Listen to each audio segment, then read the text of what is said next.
When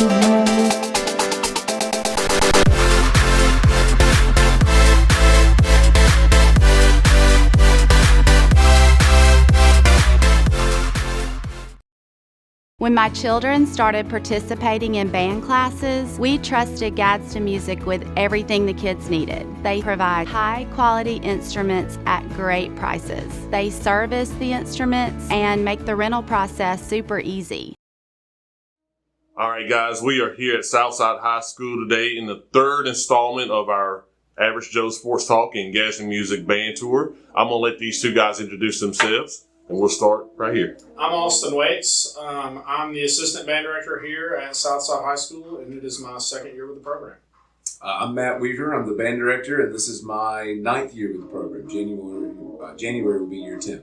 All right, cool. So I got to hang out with you guys today, watch you practice a little bit.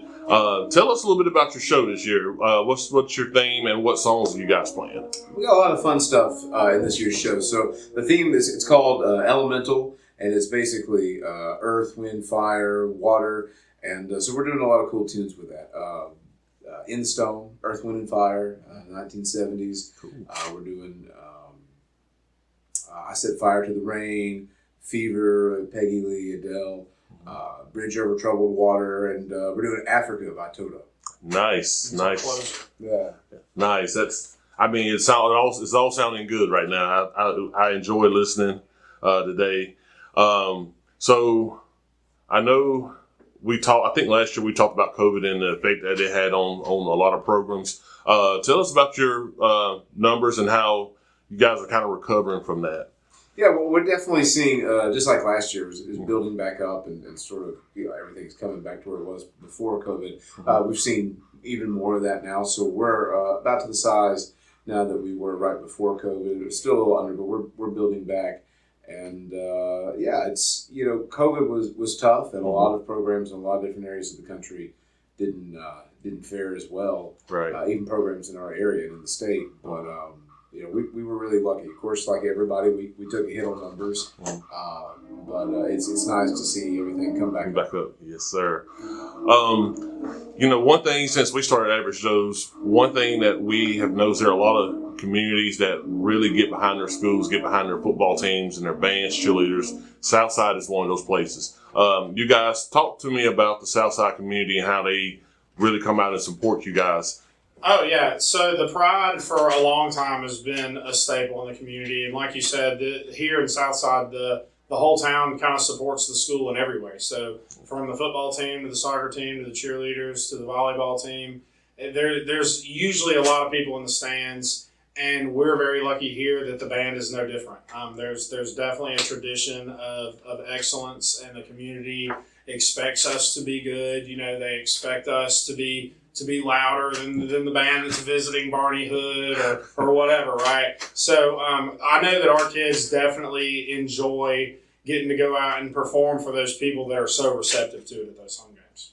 Yeah, it's just a lot of fun. The great thing there's a lot of great things, but one of the things that really has always impressed me about Southside is that, if we're going to do it, we want to do it well, we're going to support it. Right. And, whether it's band, cheer, football, bowling, academics, whatever it is, they want to support it. And also got to say, though, during the fall, I've never seen anywhere else where it's just easy to get along. We're friends with the coaches. We hang out. We talk. They have fed us. We fed them. Our kids, our programs, and it's easy to get along and have a good time when everybody's on the same team. Right. And you kind of answered my next question, because I've noticed on social media you guys have done a lot of things together, and I know that's not the case everywhere. So that's got to make you feel better, feel really good knowing you've got a football coach and you got a coaching staff that supports the band. So, absolutely. We have lunch with those guys every day. Mm-hmm. So Miles and Coach T, Coach Bowen, and those guys, we spend a lot of time with them. So last year it was more of like a working relationship, and I think just through the spring and through working together every day, we kind of got to where we were just friends outside of work as well. Yeah. And so it definitely makes the environment easier. We got a new part to our pregame show this year, and it's just a lot easier when I can just pop in the lunchroom and be like, "Hey, Coach, this was a little weird last week. We're going to try it different this week. What do you think?" And he's just like, "Yeah, man, whatever. Let's do it. We'll stay out of your way," And so, like you said, it's not like that everywhere. So we're definitely very blessed and very, very, very thankful to Coach that we've got that here. Absolutely. So I know you mentioned Barney Hood, and I've been to a few games here, and Barney Hood can be a little intimidating, and you guys have a big part of that. Talk to us about that. Some of the things you guys do to kind of make it difficult for the visiting team to come in. Well, we view it as that's our job to do. So our first and primary job as an ensemble is to be entertainment. Right. That's what we strive for.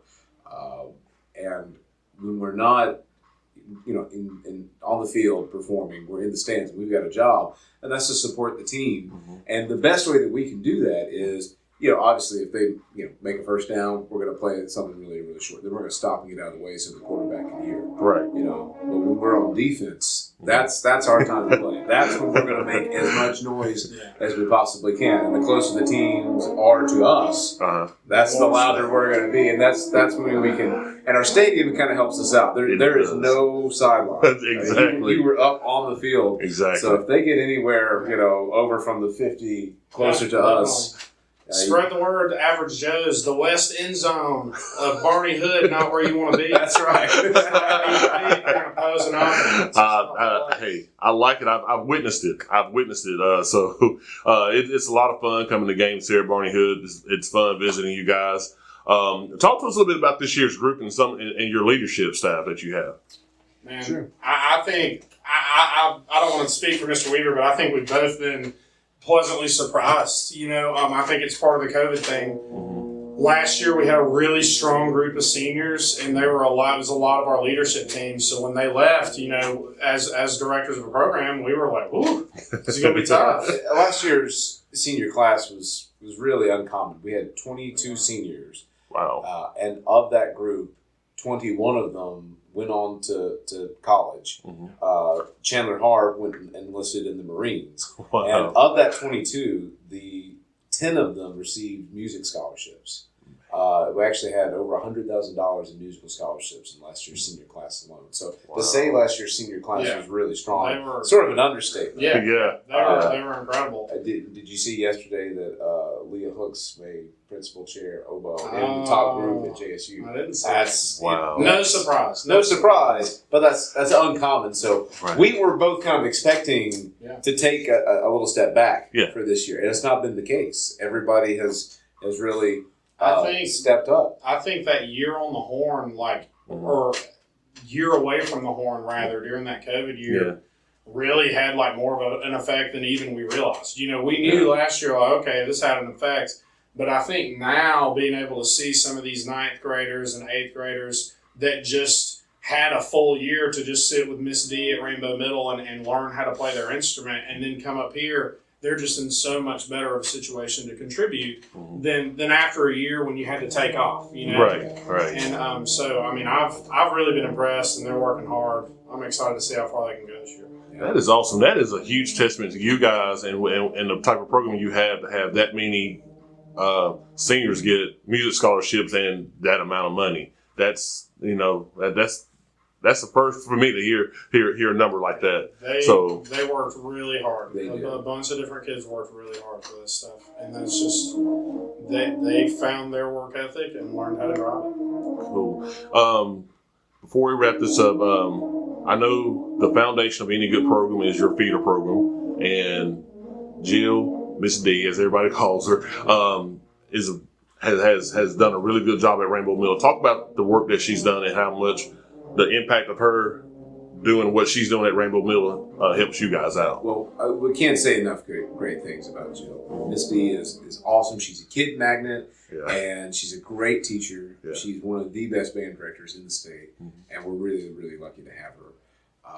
And so, when she goes out there and she brings in folks and lays them that foundation, it makes everything we do here possible. Right. You don't get to play the stuff that we're doing, at halftime without spending that time playing hot cross buns. You don't get to those really, really cool moments without those awful first sounds and without a lot of practice. And it takes that. Yeah. And we really love her. She does a great job. We try to support her as much as we can. But we'd love to get over there and work with those students more. Mm-hmm. But we're really lucky to have a feeder program and a dedicated middle school director. Yeah, that is awesome. Well, guys, I appreciate you taking some time. I know y'all are ready to go home. Long day at school and in practice. Thank you again for sitting in with us. Good luck to the Pride this season on competitions and whatever performances y'all have throughout the year. All right. Thank you very Appreciate much. you. We appreciate y'all doing this.